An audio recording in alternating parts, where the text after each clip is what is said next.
Welcome to Loving God and Loving Life. In Mark chapter 4, we find the theme being Jesus teaching in parables and calming the storm. In this storm, we find this interesting scripture, Mark 4, where Jesus asks them. They're afraid, who isn't afraid in the middle of a storm, right? Well, he's asking his disciples, why are you so afraid? He's actually upset with them for their fear. Why are you so afraid? He says, do you still have no faith? That's interesting. Their fear to him is a sign that they have no faith.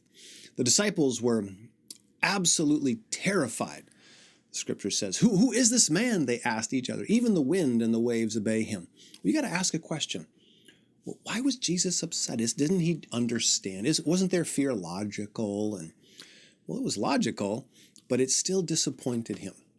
What did Jesus expect? Well, gang, let's be clear. Jesus is in the boat with them.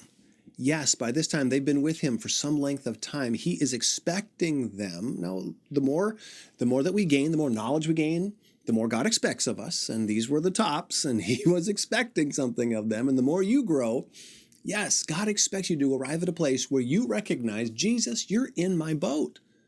And everything is somehow working together for my good. And fear, yes, fear is opposing faith. Fear does, 100 times out of 100. It really shows that at the bottom line, I'm really not trusting God that this storm, this situation is working together for good. Let's trust God. Gang, he's in our boat. This thing's working out.